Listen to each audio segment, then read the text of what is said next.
நரசிம்மர்லாம் பார்த்தீங்கன்னா வைகுந்தநாதர், பரமபதநாதர் இவங்கெல்லாம் பார்த்தீங்கன்னா அமர்ந்த கோலத்தில் இருப்பாங்க. இதுதான் இருந்த கோலம் அப்படின்னு சொல்றாங்க. அடுத்து பார்த்தீங்கன்னா கிடந்த கோலம். கிடந்த கோலம்னா என்ன? இப்போ ஸ்ரீரங்கத்தில் சயன கோலத்தில் இருக்கார் இல்லையா? கும்பகோணத்தில் பார்த்தீங்கன்னா சாரங்கராஜா அவரும் சயன கோலத்தில் இருக்காரு.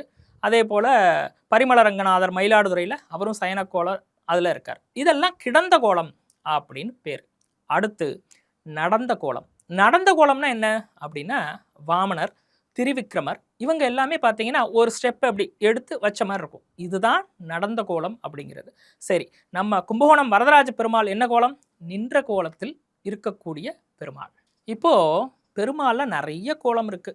புதன்கிழமை வழிபாடு பண்ணுறாங்க, சனிக்கிழமை வழிபாடு பண்ணுறாங்க. ஒவ்வொருத்தர் ஒவ்வொரு தன்மையில் ஒவ்வொரு நாள் அவங்கவுங்களுக்கு உரித்த நாளை எடுத்துக்கிறாங்க. சுவாமிக்கு அந்த நாள்லாம் இருக்கா அப்படின்னா 7 தினங்களுமே அவருக்கு உரித்தது தான். எல்லா காலமும் அவருக்கு உரித்தது தான். நவக்கிரகங்களை பொறுத்த மட்டும் பார்த்தீங்கன்னா சைவ ஆலயங்களில் மட்டும்தான் நவக்கிரக சன்னதி. ஆனால் விஷ்ணு ஆலயங்களில் பார்த்தீங்கன்னா நவக்கிரக சன்னதி கிடையவே கிடையாது. ஏதோ ஒரு இடம் தமிழ்நாட்டில் ஒரே ஒரு ஆலயத்தில் மட்டும் இருக்குது. அது இப்போ தேவையில்லை. பட் வைஷ்ணவத்தை பொறுத்த மட்டும் காத்தல் கடவுளுங்கிறதுனால விஷ்ணுவனுடைய உடலே 12 பாவங்களாகவும் நவக்கிரகம் அவருக்குள்ளே இருப்பதாகவும் ஐதீகம். அதனால் இவருக்கு எந்த நாளில் வேணாலும் வழிபாடு பண்ணலாம், எப்போ வேணால் பண்ணலாம்.